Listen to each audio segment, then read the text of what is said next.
Hi there, I'm Suzanne. Welcome to my mixed ability Hatha class. Please listen to your body throughout and take any modifications that you need to. So we're going to start in Shavasana, which is lying on the ground. If that's uncomfortable for you, to have your legs straight out in front of you, then feel free to bring your feet to the outside of your mat and bring your knees together. And drop into your breath here and notice your breathing pattern. Maybe bring your hands to your belly. And let your belly lift as you inhale. And let go completely as you exhale.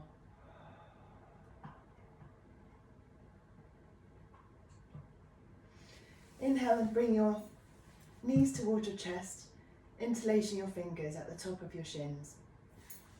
And then start to draw some circles with your knees on the ceiling. And this movement can be as slow as you need it to be, and the circles can be as big as you want them to be.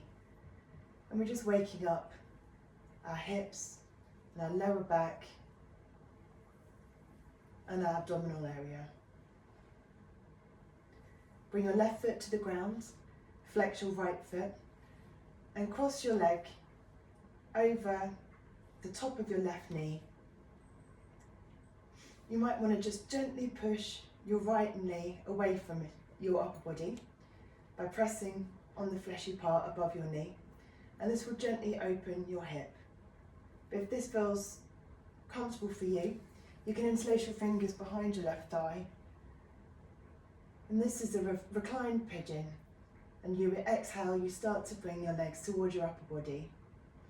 And noticing an activation in your right thigh and your right hip.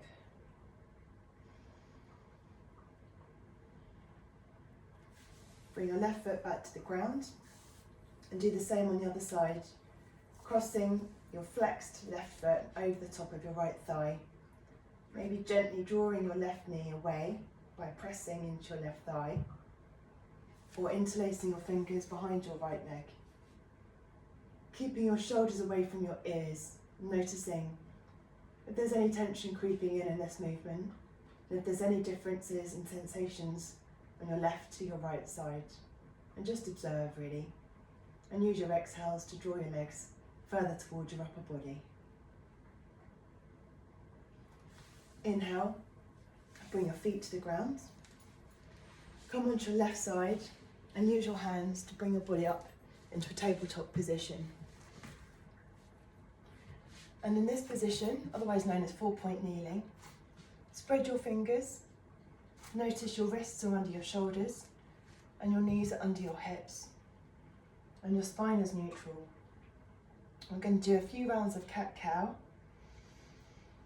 Inhale, and as you exhale, imagine a wave-like movement from the base of your spine, articulating each vertebrae all the way up to your neck, and let the crown of your head shine towards the mat. Inhale, start that wave movement from the base of your spine again. And as you begin to shine your heart forward, roll your shoulders down your back and take your gaze ahead of you. Exhale, curling from the base of your spine. Let that wave roll all the way through to the top of your neck.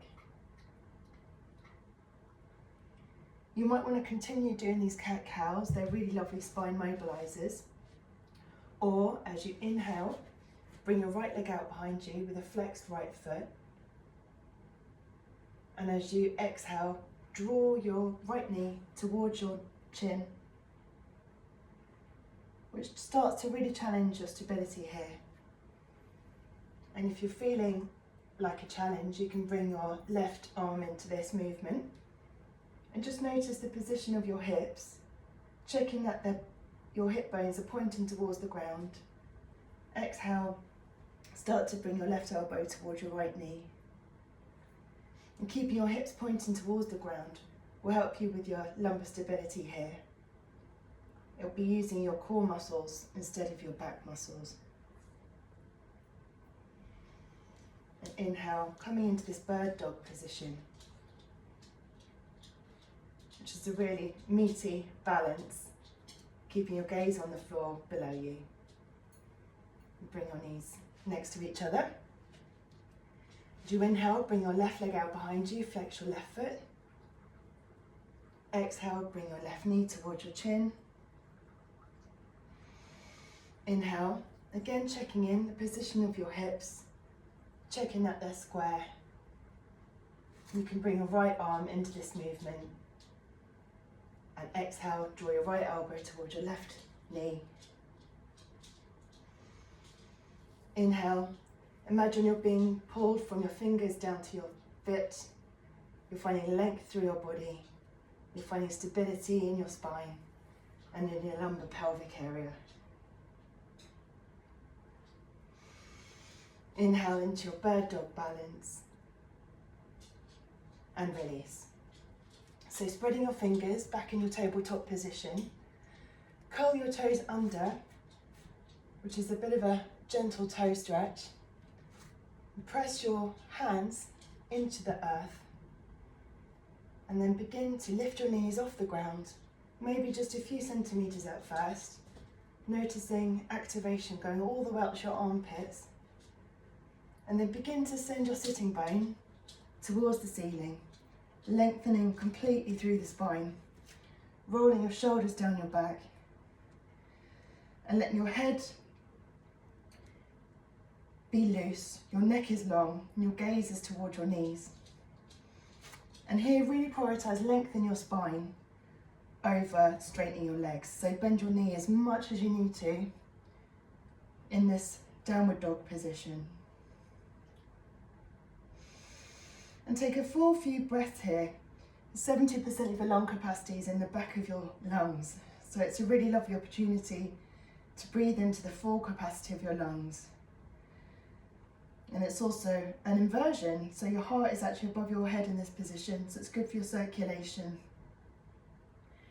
And inhale, begin to walk back your hands towards your feet into a forward fold position. Again, bending your knees as much as you need to. Inhale, press your feet into the ground and begin to unfurl, coming into standing. We're going to just take a moment here in standing in Tadasana or mountain pose. Imagine there's four corners in your feet and they're rooting you in the ground. Maybe slightly bend your knees, especially if you know that you can have hypermobility and lock your knees sometimes when you're standing. And notice an activation in your thigh. And notice that your hip bones are square.